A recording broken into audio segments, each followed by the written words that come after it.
So thank you so much to everyone for joining. We have over 160 physicians and students from not only emergency medicine, but critical care and internal medicine and family medicine. We have students, and these are folks from all around the world. So I really appreciate it. 31 different states in the United States of America. And I have this fantastic panel that I'm really, really excited to introduce. We'll start with Lillian Emlet. She is the section editor for this chapter, chapter 2 in the Bouncebacks Critical Care book. Lillian is a clinical associate professor of departments of critical care medicine and emergency medicine at University of Pittsburgh and the immediate past chair for the Society of Critical Care Medicine. We have Eric Adkins. He is the vice chair of clinical affairs at The Ohio State University and double boarded in both critical care and emergency medicine.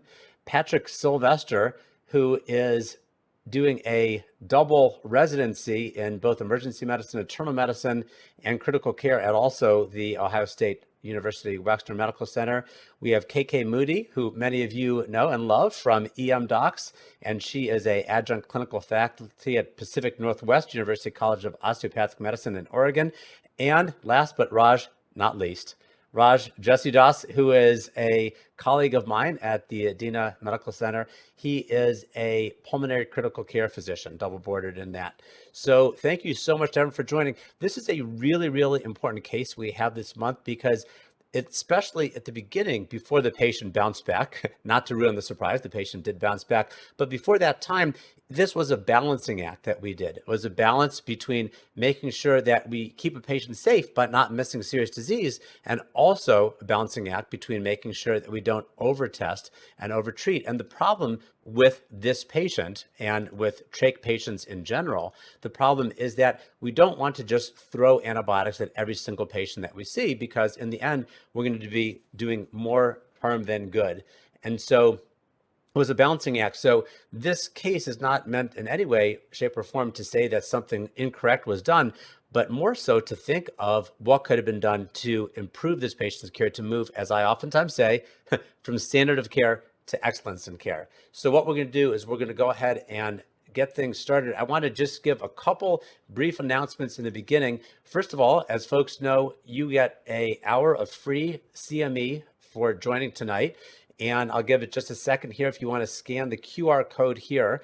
And this is for our event. And this will, you'll basically, I believe, enter your name and add and email into the EADS program, and then you'll get their hour of CME. So that's a nice little perk for joining tonight, as well as, of course, all the expertise that's on this call. In addition, I want to just let folks know this is chapter 2 of 30 chapters. So the first Monday of every month from 8 o'clock until 9 o'clock Eastern Standard Time, we will have this book club, and we'll have not only oftentimes the section editor of that section, but the chapter authors, as well as other experts. And that's why we have our special guest today, who's Raj Jesudoss. There are no disclaimers from anybody. There are no vested interests. No one is making a profit off of coming here tonight, and everyone is volunteering their time to do that. So super appreciate that. And I'm going to start off by just telling you about this case, and this is chapter 2. And this is a real case, and the documentation you'll see here is the actual documentation. So this is a 53-year-old man. He has a trach, and he presents with shortness of breath.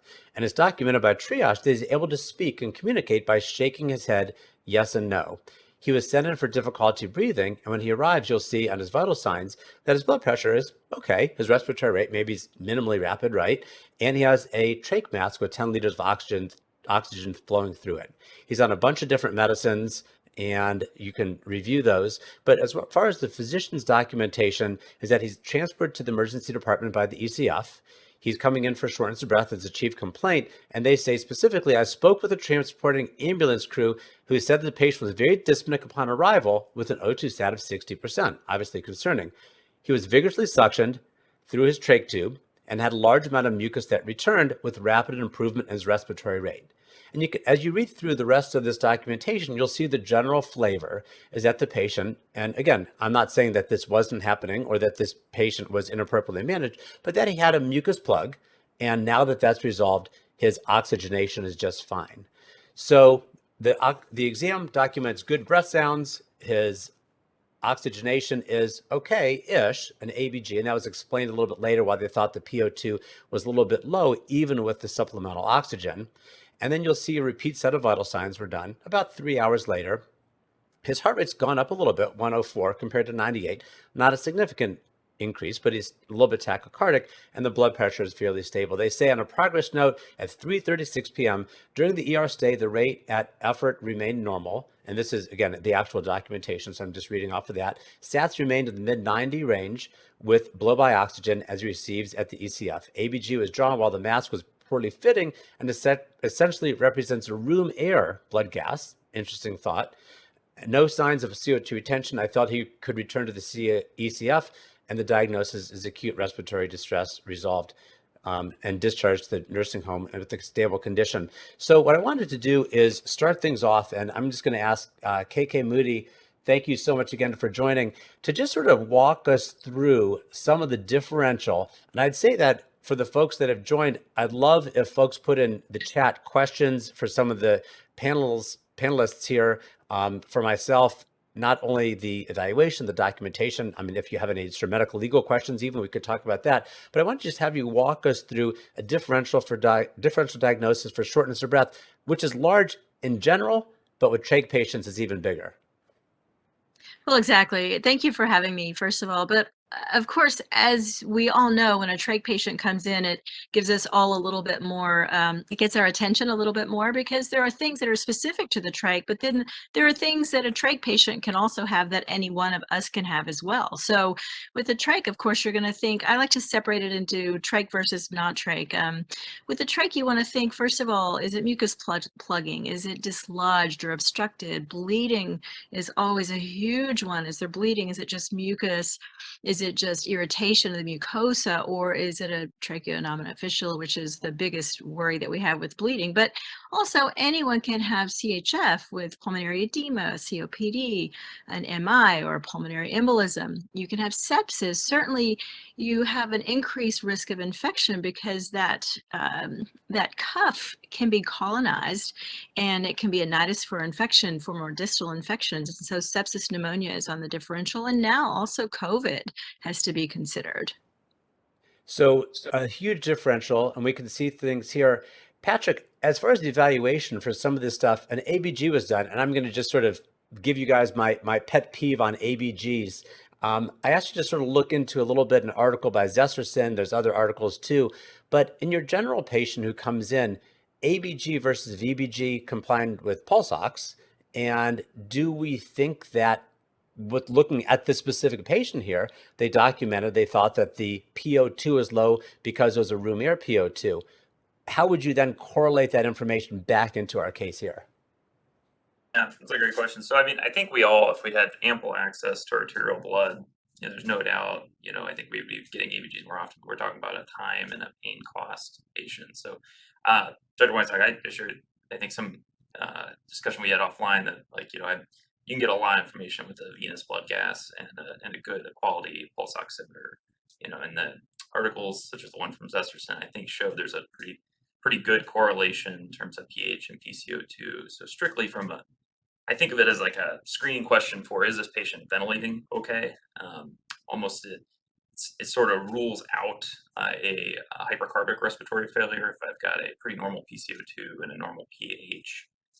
If it's elevated and normal, then it maybe requires a little bit more digging, a little more thinking about what's going on with the patient. But I think in this case, what is the significance of this PaO2? I think is a good question. If he's got a pulse oximeter, which is, reading a SAT that is very appropriate for his clinical condition, a well-appearing patient. And, in terms of the overall oxygen delivery, that SAT is really what we care about the most. That the only pause I have is now that you got this data point, PaO2 of 60 even on a room air, you or I, if we check a PaO2, we're probably all sitting in the hundreds, probably like low hundreds.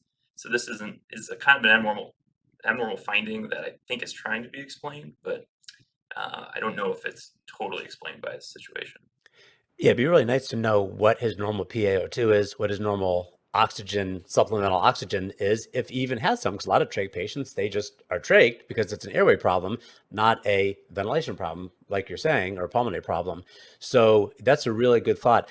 So I'm going to bring Patrick and KK back in just a second to answer really what's going to be the meat of this initial presentation before we start getting to some of these decision points on the bounce back here. But what I want to do is, Lillian Emlet, I wanted to ask you here, let's just sort of cut right to the chase here. You know, this guy probably had a mucus plug. What is your thought on the medical decision making? Have we obtained enough data? And based on the data that we have, if we have obtained enough data, was this a reasonable decision to send this patient back to the ECF at this point? And then, of course, the elephant in the room, the antibiotic elephant. So I'll sort of give you that like 4-hour discussion right there, and have you summarize it for me in maybe 60 to 90 seconds. I mean, so it's really hard to obviously be a Monday evening quarterback, I Yes, suppose. right. However, I mean, I think the reality is most of us, you know, if the medics or pre-hospital care or even our own nurses and respiratory therapists have done the suctioning, everything looks good. There's no work with breathing now. There's no tiny accessory muscle use. Stats are okay. Labs are really unremarkable. Then I probably also would have sent this patient back to the skilled nursing facility because, you know, it's like, oh, false alarm. Good thing you guys called them. It was great. The only warning signs is the fact that the pulse is still 104 after all is said and done. This is a little funny. And then I think the only other pet peeve in life is the fact that no one ever bags and recruits patients whenever they do these deep suctioning maneuvers. They usually will just do the tracheal suctioning, but then there's no actual just recruitment maneuver and just sort of additional 100% FiO to sort of let them regain their work of breathing support with some bag valves, mass ventilation via the trach for, you know, just maybe 5-10 minutes, you know, with the medics or with the respiratory therapists doing their assessment, get one breathing treatment and sort of optimize things. So for me, I probably would have sent this patient out too. Okay. And I love the honesty because, you know, we know it's a bounce back. And so it's easy to say, oh, they really screwed up Monday evening quarterbacking, right? But the fact is that's why this is such a good case, I think, because it could have been handled in multiple different ways. If you had one additional data point that you would want to know, like one additional piece of information you could gather that wasn't gathered here, or what would that be? Or do you feel like everything that we need to know we have in front of us? So some people would argue that if you're a place that actually has a quick high sensitivity CRP, sometimes that might lend you one way or the other. And I think for me, I have to admit, looking at the physical exam, I don't really remember seeing anything about work of breathing at all in terms of communication or asking the patient whether they were in distress. A lot of times patients, unless they are aphasic and can't actually express things to you, you actually can sort of tell to some degree whether they are actually at their normal state or they're comfortable. So I actually probably would want some more physical exam neurologic findings in terms of the reasons why this person had a trach, and plus minus the CRP. And I'm glad you mentioned that because, of course, I see these people all the time, and you sort of assume, well, if they're a trach patient, they can't talk, they can't communicate, and they say he's nodding yes and no, but there really isn't a whole lot further with what is his baseline as far as that. So I really like that point. So you are the first of our 3 critical care folks. Eric Adkins, Raj, we will save you for last here, but Eric, what is your thought? Reasonable to send back? Would you start antibiotics on the way back? And if there was one or more additional data points that we could find or data information, what would that be for you? I love the call out about the heart rate and just kind of elevated heart rate, not seeing a second data point there. I think that's an important part, and I teach that to our residents when we're sending them home. Not the residents going home, but the patients, obviously, about getting the right vitals. Right. The other piece of data that I would ask for, and I realize there's controversy around this and how everybody uses it, but things like procalcitonin, we are fortunate that we can get a procalcitonin turned around in a reasonable amount of time at Ohio State. And I've used that in some of our complicated respiratory patients and even some of our oncology patients when we're trying to make a decision about where to go with them.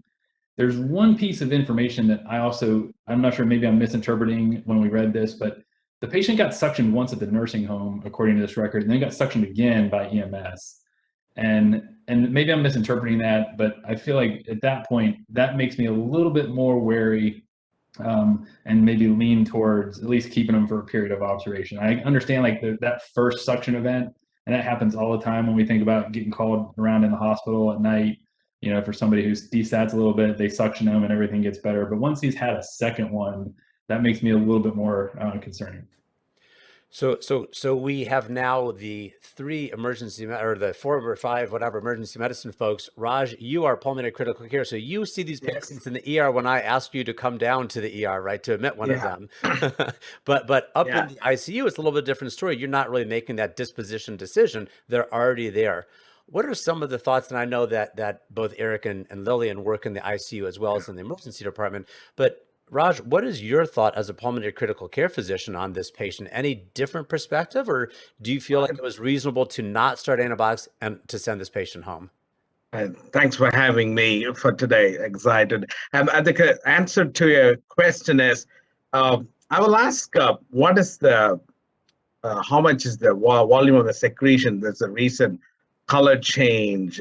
What is this base color? It is whitish or brownish. Now it is yellow-green. Because it's a common tracheobronchitis, right? It's a common complication of tracheostomy patients. And Eric was talking about how the volume of secretion, how often you're suctioning. That is another thing I look at it. The frequency of suctioning, what is the color change, quantity change, and thickness. What is the thickness of volume? Because I'm worried about he can plug again.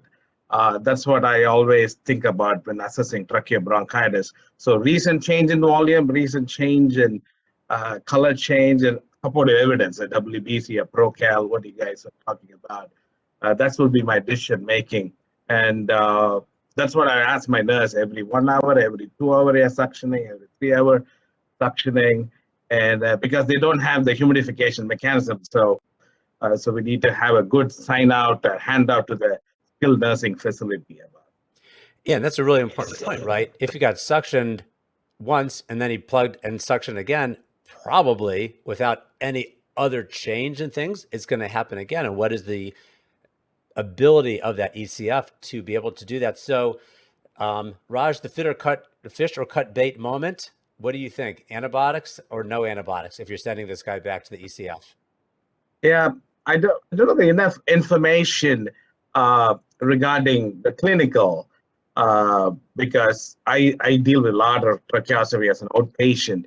When I see a reasonable change in pulmonary symptoms with color change and an increase in volume, and reasonably start on antibiotics. But if that is just increase in secretions, I just wait. I won't start on antibiotics. And, okay. Good. Yeah. All right. So Patrick and KK, I'm gonna just bring you in for like the quick yes or no question. Patrick, you're sending this guy home. You feel like you got enough data. Antibiotics or no antibiotics? No antibiotics. Okay. KK, what is your thought? I would do antibiotics. Okay. All right. I love it. I love the differences in all of us. So here's where we're at here. We have a broad differential, and we've really talked about mostly infectious complications. We think, of course, because he got so better so quickly after the suctioning, it's hard to imagine like your heart attack or your pulmonary embolism gets better with some suctioning. Although we all know that there's association and causation. Did he really get better? But it certainly seems like in this situation, that was the case. Now, we have talked about the antibiotics, which should be sent home, but here are a couple of other data points that I sort of just thought about with things. What is his normal O2 requirement? Is he normally on 10 liters or is he just on room air? And the point that Patrick brought in, about 60% even on room air for all of us would be low. Why are there the increased secretions, and will they recur after he is discharged? We talked about already, number 3, is the ECF capable of handling those increased secretions if it goes down to 60%, or of monitoring him? So if it goes down to 60% at 3 o'clock in the morning, that they would be able to get in there quickly and clear those secretions. When and why was the trach placed? And I think a lot of us have questions about that. And finally, again, the second elephant in the room, right? It's a small room or big room, but what is his normal neurostatus? Why was that trach placed?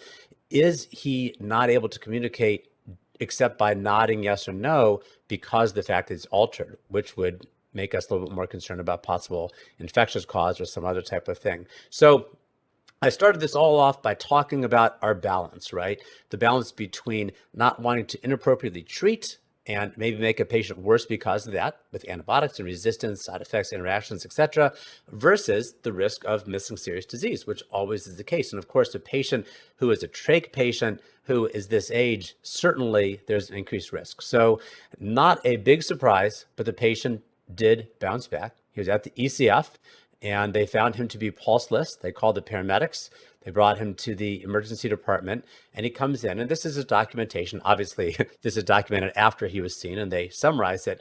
The patient arrived to the ED in full arrest, which was a witness arrest at the ECF by his wife, who says that the patient had chest pain prior to the arrest. Now, just jumping out of the story as written, it's a little bit interesting to me that she, who is not a medical professional, was able to get information that he was having chest pain. And that was something that we at least didn't get that information in the emergency department when he was there. A little bit of a game changer, not necessarily just for MI or PE, but if there's a pneumonia or some sort of infectious process going on, that could certainly cause discomfort. They gave 3 epi, 2 atropine, 1 bicarb, and further documentation from the physician. They say 2 days ago, but it really meant to say 2 hours ago. And again, this is the actual documentation. I haven't changed anything here. They talked about the fact that the medics inserted an endotracheal tube through the trach site and bagged him through there and gave several rounds of ALS medications through a interosseous line. And the wife is there and confirms that the patient is full code. So why don't we just sort of get right into our decision point A and how we're going to progress through this bounce back visit. And this is the way that things are done in the Bounce Back Critical Care book, is that we focus on the return visit, different decision points. We talk about those in a literature-based fashion. We see what the actual provider did, what happened to the patient based on the intervention, and then move on to the next decision point. And generally, there's 3 different decision points, A, B, and C. So Patrick, why don't we just start off with you real briefly here. The paramedics place an endotracheal tube into the trach site. First of all, is that appropriate? And secondly, how are we going to confirm that that endotracheal tube is placed in the correct location? So I think it seems appropriate to have a cuff tube within the trachea, and I think this is maybe something we didn't know very well about him on his initial visit, was the type of tracheostomy he had, whether it was a cuffless or cuff trach. Certainly if it was a cuffless trach and he's, in extremis, replacing that with something that has a cuff to provide a seal for positive pressure is appropriate. And most crews are not, I envision, they aren't going to carry a wide plethora of different kinds of trachs. So getting a size 6 ET tube is a pretty reasonable replacement. If it's a well-formed stoma, which I know we'll talk about displacement and things later. As far as what I do when I see that patient in rest would be to, there's the stuff I can get right away, clinical. Look at the depth of how far that tube's in, knowing that in general it's going to be, doesn't need to be much. Most trachs are like 6 to 8 centimeters long, and ET tubes don't even start counting until about 10 centimeters. So want to make sure it's not too far advanced. Then listening for breath sounds, how easy is the patient bagging, and of course getting an end-tidal CO2 hooked up during the rest, both from a ACLS standpoint, but also confirming that we are in fact in the tracheobronchial tree. Those would be the things I'd start right away. There's a bunch of other fancy things you might get afterwards, or if there's questions, things like chest radiograph if the patient's stable. If you're lucky enough to have a portable bronchoscope or nasopharyngoscope, taking a look and visualizing the carina would be, I think, kind of your gold standard of knowing you're there.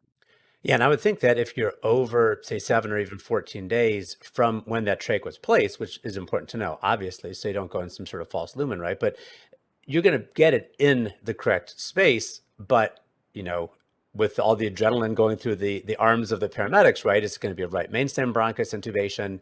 And so listening to breath sounds, you might have good color change on the colorimetric CO2 detector, but it still might be a right mainstem, which, wouldn't be the optimal way to go. So chest x-ray is a really good idea. So Lillian, I wanted to just bring you in here. So we have, and just backing up a little bit, this patient now, they obviously took the trach out and put it in this number 6 or whatever the size was, ET tube. Lillian, when you have a patient with a trach that is not working, does that seem like a reasonable way to go? Or would you try other things to do to try to get that trach opened up? No, that's totally in an emergency situation. That's extremely reasonable. Obviously, they probably had some kind of information from the nurses from the home that expressed that this is not a laryngectomy patient, which actually opens up so many more options. Now, that being said, even with a 6.0 ET tube, it often gets filled with secretions, and so we can often have a externally visible airway in the neck that was working that often will become occluded. And so it's a great question for question 2, because you actually have to be prepared at any moment in the middle of your resuscitation to actually continue to troubleshoot it. So whenever the ET tube doesn't work through the tracheostomy hole, you are then left with, thankfully, this is not laryngectomy, you actually have options supraglottically, right? So you can actually place an oral airway, do background mask ventilation, but I probably would even skip that step and just throw in an LMA. Throw in an IGEL LMA, you can actually bronchoscopically place endotracheal tubes through it. So I would probably move to some kind of supraglottic ventilation device if you could not ventilate via the 602 that's currently in place, or if it became occluded with secretions. Excellent. Raj, let me bring you in here with 3 different complications, and KK did a really nice job of sort of outlining those: obstruction, bleeding, and displacement. So, Yeah. Raj, you have a patient who has a trach, it's obstructed. What are your first steps? And your emergency SAT is down to 60 and they're getting bradycardic steps. Yeah, first start with oxygenation. Either you start with oxygenation through the oral, and also through over the tracheostomy. And look at the external thing, whether there is anything externally, like a speaking valve. Get rid of that. And next thing, we can get rid of the inner cannula, which is what usually get blocked, and try to pass the suction catheter. Or if I have a bronchoscope with a CMAC, I just put it in and see immediately. If nothing is working, probably we should take out the whole tracheostomy. Either use the stoma to intubate with the endotracheal tube, or if the oral passage is okay, then go from the top and intubate immediately. And so just as a follow-up there, we had talked before about post-laryngectomy patients. You've seen those patients, I'm sure, in the ICU. Yes. Um, Yes. Give us a couple little pearls on that. I mean, that's probably going to be your anesthesia overhead alert Yeah, or EMT or ENT somebody. surgeon, ENT Yeah. surgeon help. But other time, stomas are on the axis. So endotracheal tube, load the endotracheal tube in the bronchoscope, just go into the stoma and try to use it with that, because we have bronchoscope with this with the CMAC. We always have a bronchoscope with that. We can do it quickly, or we can do with a bougie. But you cannot blindly do with the bougie, because high chance of false passage with the bougie. You need to be careful. So I will go with my flexible fibrotic bronchoscope, which I do daily. So that will be my go-to technique. Okay. All right. Excellent.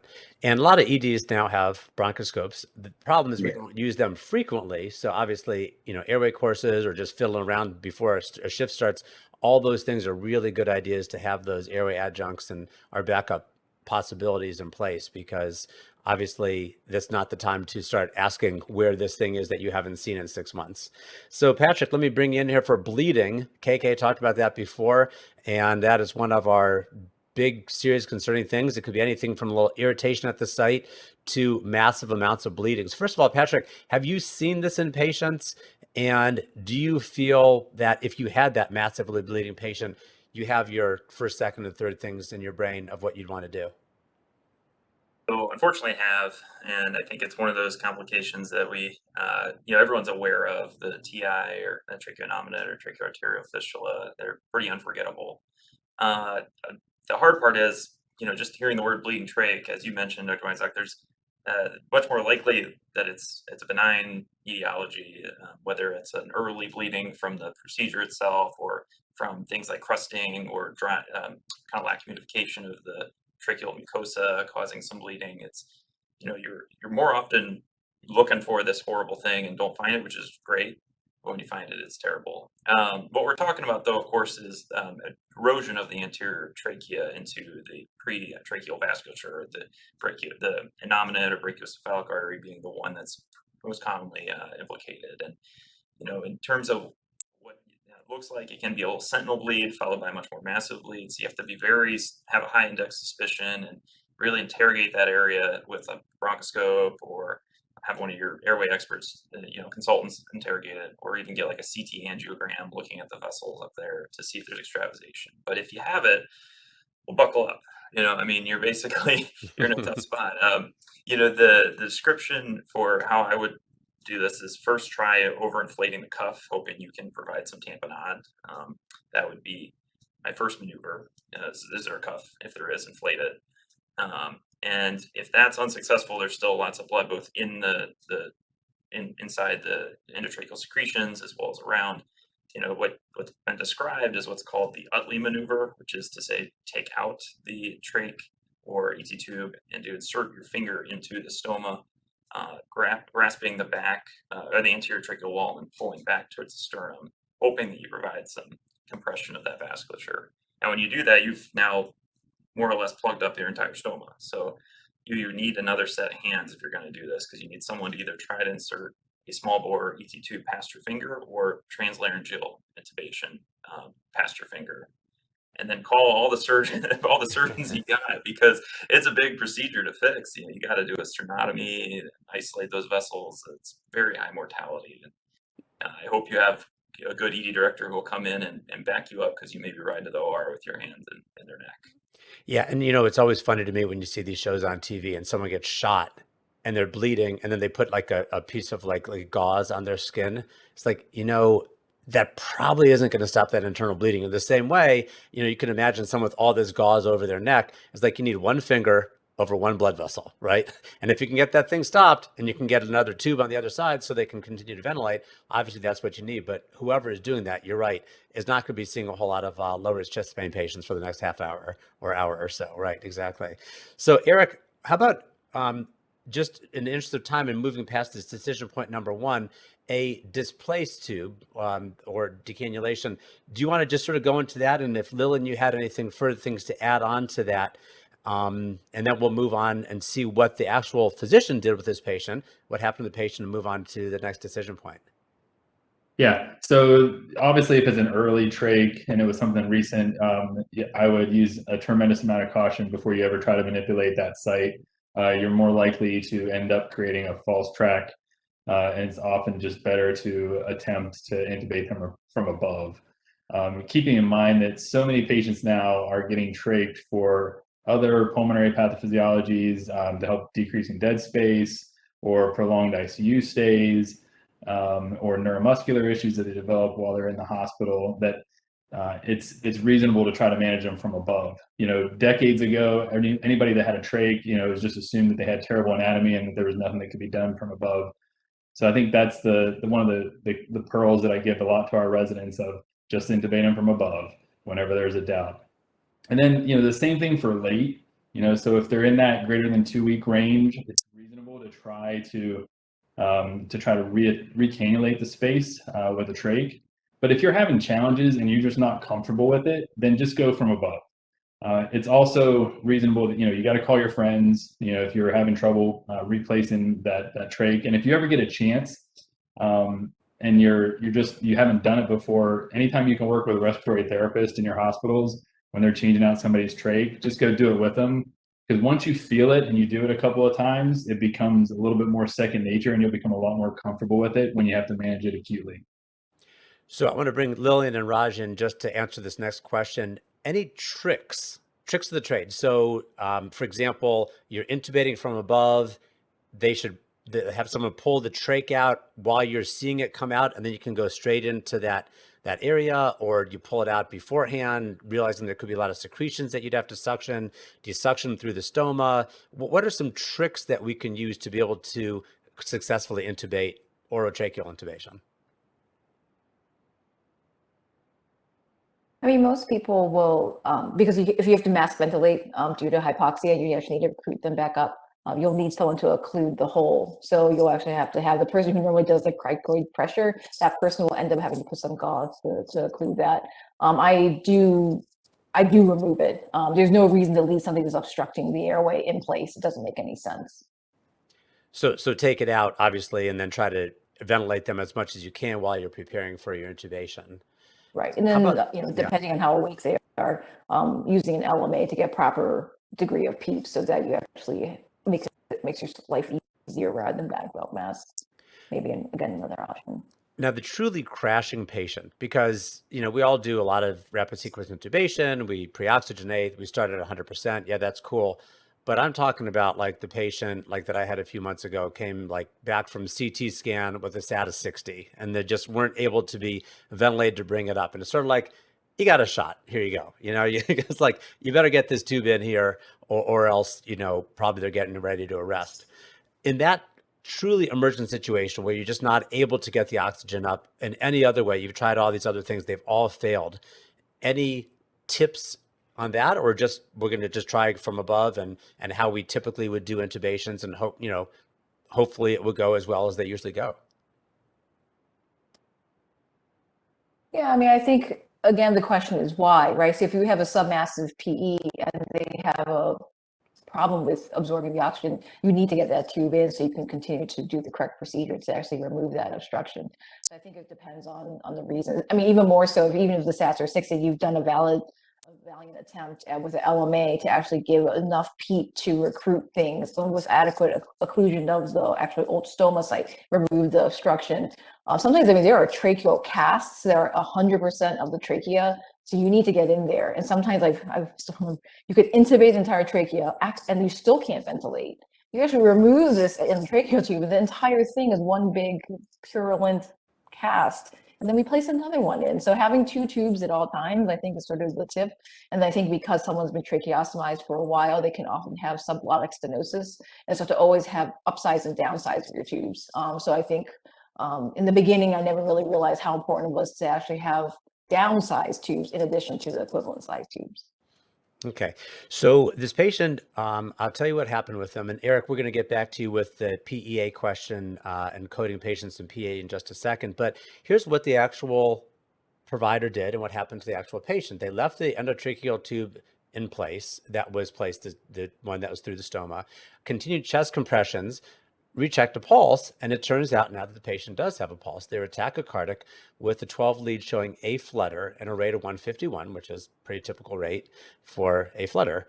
The blood pressure, unfortunately, was only 63, O2 sat 94% on 100% of oxygen. So I'm just doing this so I can see my other computer, get that going so I see where we're moving with our questions here. So let's move now to decision point number 2. As far as our tachycardia and our pretty profound hypotension. Eric Adkins, let me bring you in on this one. I think pretty much everyone's thinking where we're going, but I'd just be interested in hearing your thoughts on this. Yeah, I feel like at this point, I mean, you're really thinking about cardiogenic versus distributive shock, given the patient's history of CHF. But I think things like CHF it's easy to anchor on that, and you kind of miss some of the other differential that we've discussed. Keep in mind that this gentleman did come from an ECF where he's got plenty of risk factors to have things like septic shock. And too often I think people confuse what's truly ARDS and they call it CHF in patients that have some underlying cardiac dysfunction. So do you think with him being hypotensive 63, obviously we're going to sort of start down that sepsis pathway, but we have another reason, which is a flutter with RVR that could be causing that. And I just want to just throw this out briefly. If folks on the chat, because we're watching that also, have questions for the panelists or thoughts from your own expertise, definitely share them. This is a conversation that we're having tonight with all of us. So unfortunately, you're just not able to speak, right, as a participant. But we love having you, and you're putting stuff on chat, and I will definitely read some of that out. So Eric, shocking or cardiazem? And if we do shock, what are you starting with? How many joules? When I'm thinking of septic shock, I'm reluctant to ever go right to cardiazem. I think it's reasonable to shock in most of these patients, but if you're going to shock them, give them one shock, and make sure that you give them your best shock.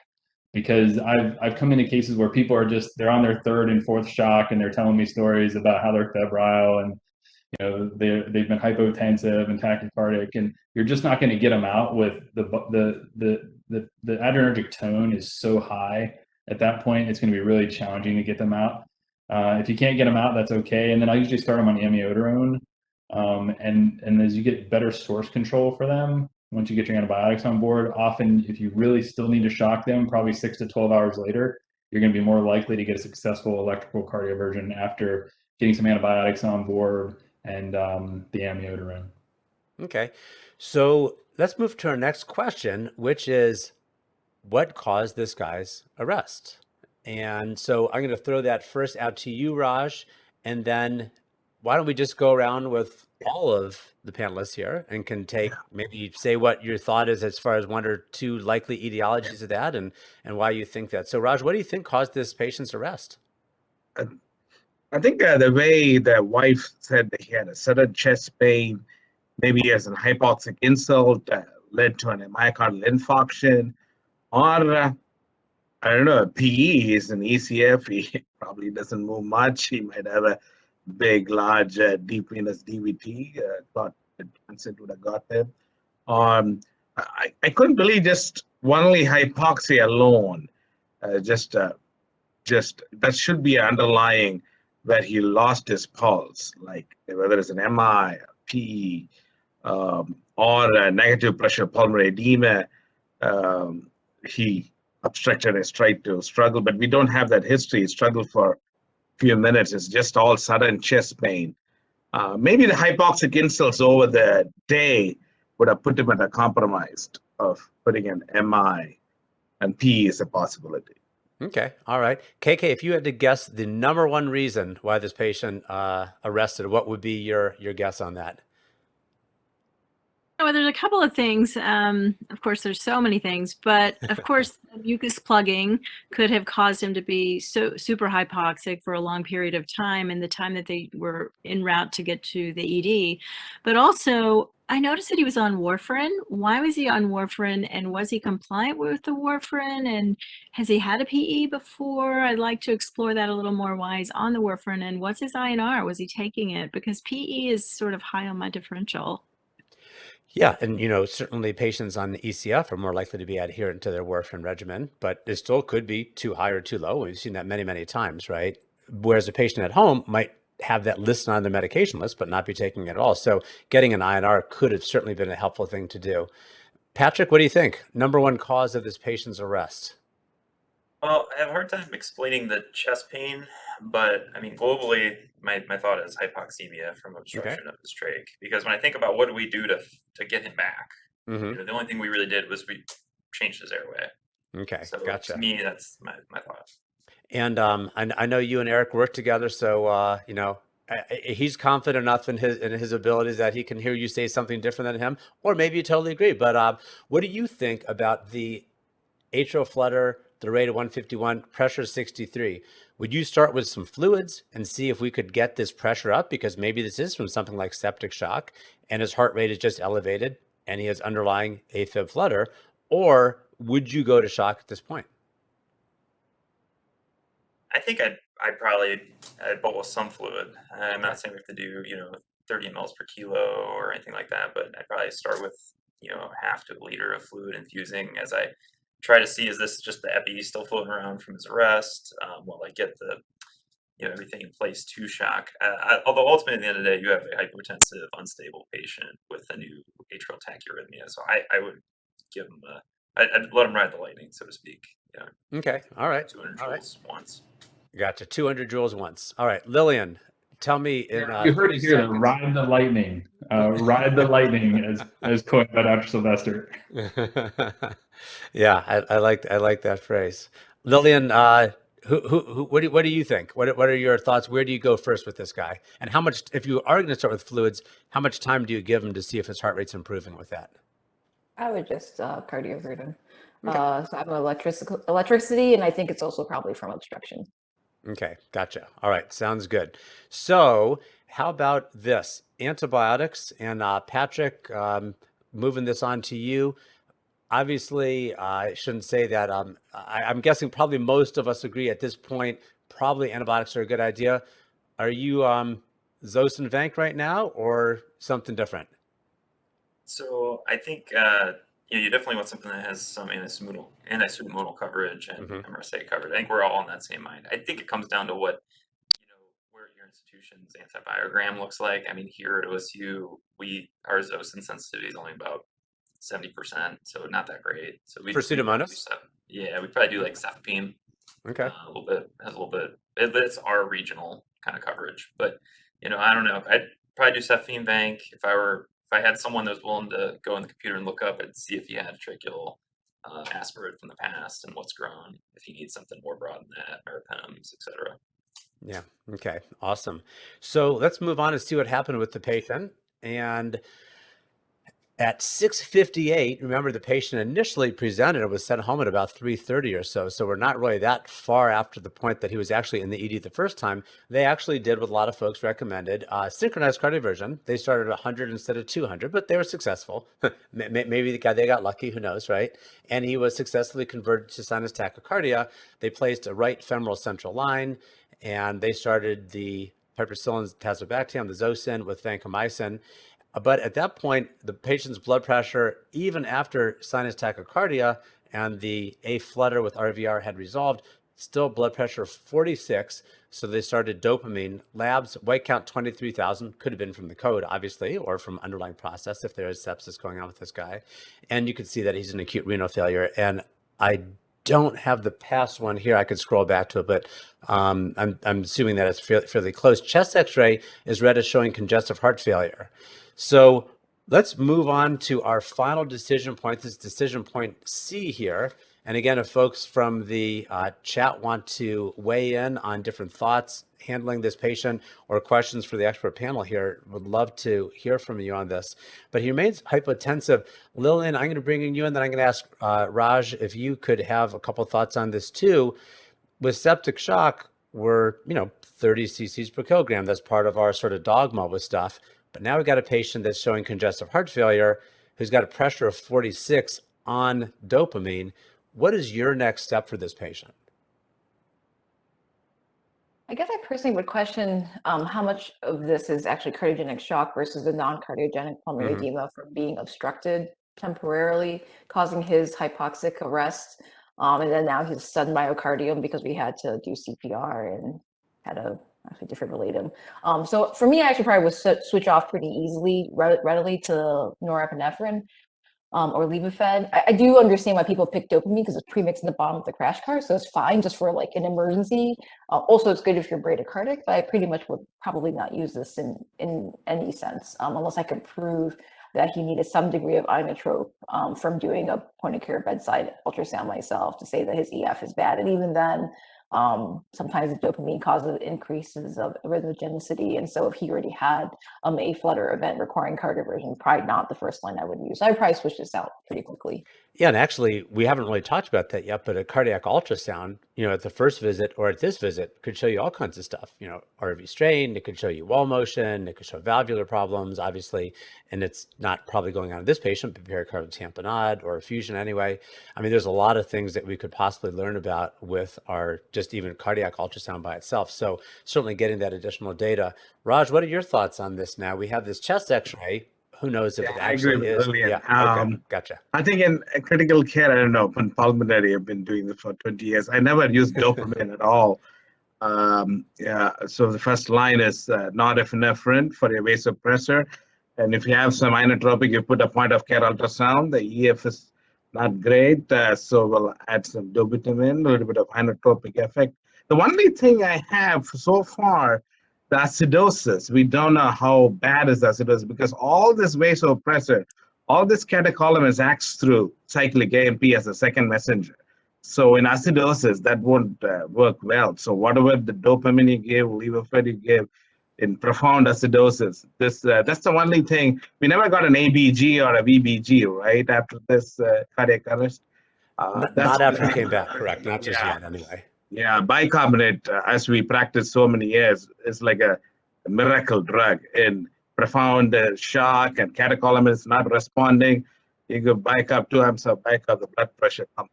And that will be my go-to. First vasopressor, norepinephrine, and unclassified shock till norepinephrine is the drug of choice for me. Okay, yeah, and that's I think what a lot of us are starting with. I'm going to bring just a couple chat folks here. Robert Allen, have we done an ultrasound RV question mark, IVC question mark. And I apologize, Robert, if I plagiarized your thing. We probably may both sort of thought about that at the same time, but absolutely. I mean, tons of data that we can get from this simple bedside non-invasive test, right? Um, and then Robert goes on to say, RV failure looks like CHF on chest X-ray. So yeah, I mean, chest X-ray is good, but you know, in a lot of ways, not as good as ultrasound, of course. How about as far as just the last few things in our last 10 minutes here to talk about, and then I'll talk about what happened to our patient actually. Um, and Eric, I wanted to sort of bring you in at this point as far as an actual diagnosis, because obviously until we make a diagnosis, we can't do much. And I think a lot of folks obviously are comfortable starting some broad spectrum antibiotics here. But Eric, do you think based on the data that we have, do we have a diagnosis of septic shock at this point? Or are you still thinking that there could be some other things that could be playing in, such as heart failure or some of the other things that we talked about? You know, back to the prior points, and I promise I had it written down before Robert mentioned it. I do think the ultrasound, it plays a really nice role here in being able to look at how hyperdynamic is the heart, what does the RV look like, what does the IVC look like. It just gives you that extra piece of decision making that may help confirm that this patient has septic shock versus a cardiogenic shock. And I really think at this point I would lean towards the diagnosis of sepsis. And when you think about, you know, there's all kinds of debate in our literature about how we go about you know, best defining this. And I don't want to. I think Lillian, you've been an author, you know, for a number of these papers with the Surviving Sepsis campaign. So I don't want to speak out of turn, but this patient meets, you know, everything from the SEP3 with QSOFA for 3 out of 3 of the criteria, has multiple organs involved at this point with a suspected source of infection. So I think you know, at this point you could easily call this patient sepsis. And I think once you've called them sepsis, you know, you just got to make sure you treat them like sepsis, and you know, do the lactates, do the resuscitation that you're supposed to. Ideally, get the cultures if you've been able to get those things, and really, you know, try to aggressively resuscitate them. The fluid piece, I understand, is very controversial, but if you're not going to give them fluids, just say why, and put that as part of your documentation. I think that was one of the new updates that came out. That you don't get dinged for under resuscitating somebody if you can really justify why. And in this case, in a heart failure patient, if you think that it's doing harm to them, I think that it's reasonable to document that. So Lillian, give us a 60-second bird's eye view, because I want to tell what happened with the case and have us each give one final take-home point before we finish things up here.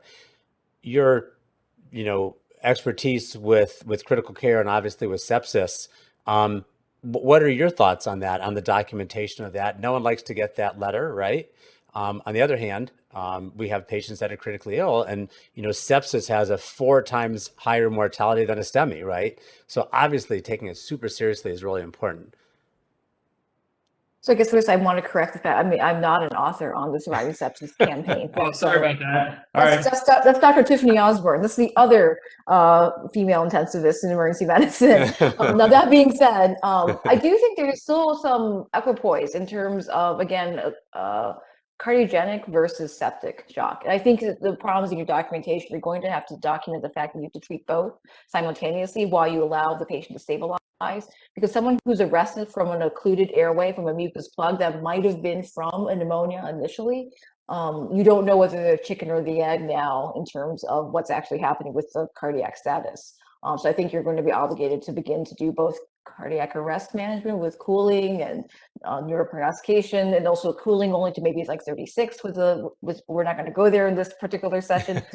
But cooling mainly because of infection risk, you definitely want to go on the side of very gentle sort of normothermic sort of temperature control management, given the fact that he did arrest. And in terms of fluid, I would give a liter with impunity, right? I mean, I think unless you did a point of care bedside ultrasound and clearly had RV dysfunction that you were not sure was old or new, you probably could give at least a Finder CC bolus in the minimum, and I'll bet you this person is going to be hyperdynamic with sinus tachycardia, that he probably is potentially a little bit underfilled in general. So I probably would treat a little bit of both. And I would hedge your bets both ways and be clear about that as the 2 major things you have to treat now at this point. Okay, so here's what happened with the patient. 750 remains hypotensive despite the fluids. Dopamine would add the levofed, obviously the opposite order that probably all of us, and Raj, as you said that so nicely just a few minutes ago. Blood pressure increased to 108 systolic, pulse improved, diagnosis cardiac arrest, sepsis, and acute and chronic renal failure. They were admitted, but unfortunately, in the ICU, they had an EEG. Other testing was found to be without neurologic function. They thought, as a guess, that the arrest might have been precipitated by the hypoxia from a mucus plug, and a palliative approach was recommended, and then the patient did expire, unfortunately. So if everyone wants to think of one take-home point, I'm just going to give a quick thought on our next book club. Will be Monday, January 3rd, a brand new year. This is the case of a 41-year-old woman with chest pain. This is a patient that we've talked about on MRAP and is a pretty famous case of a patient who presented with chest pain, the evaluation that ensued, and then when the patient, unfortunately, and I won't say the actual diagnosis, but did then arrest and then come back, unfortunately. So this will be on Monday, January 3rd. The easiest way to register, just go to embouncebacks.com, but you can also go to this specific link that you see here in red on the top.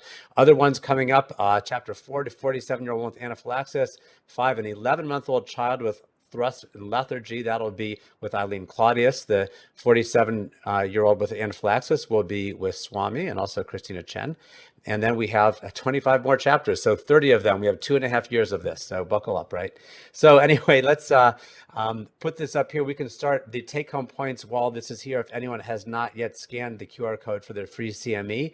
So Lillian, you are still on the big screen here. Why don't we start with you with one take-home point? We have 3 minutes, which gives everybody 40 seconds, something like that, maybe 30. What do you think, Lillian?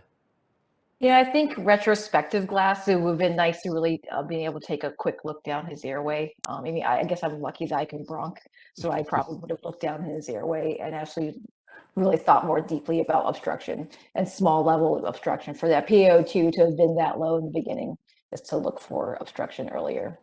Yeah, and even if you can't bronch, I mean, just to add on to what you're saying, observe for a longer period of time or get some additional testing. I mean, there's a lot of other things that could have been done looking at past records like folks talked about too. Eric, I see you next, right, the way my screen is arranged under Lillian. What are your take-home points as far as improving patient safety in this patient with a trach who might present to our ED tomorrow? Yeah, I think on the first visit, totally agree with Lillian. If you get a chance to take a scope in that person's airway to be able to just quick look versus just holding on to them for a little bit. On the back side of this, I think point of care ultrasound really helps fill in some of the gaps when you're trying to figure out what are you wanting to do, and that goes beyond if you think about clot in a patient already on Coumadin, quick 3-point evaluation of the lower extremities to make sure that there's no DVT there. You can do a lot with ultrasound. Awesome. All right, but Raj, let's bring you in next. What are your thoughts from a pulmonary critical care perspective? Take home points. But my take-up for the audience is whenever your catecholamus is not working, check the pump quickly, your cardiac status, and also check the acid-base balance early and to optimize and why you're refractory. Yeah, and that's what would my take-home point. Okay, awesome. KK, how about you next? Quick take-home points. Yeah, so I think I want to go follow around the respiratory therapist and practice putting them in, taking them out, putting them in, taking them out, and also practice with the bronch a little bit.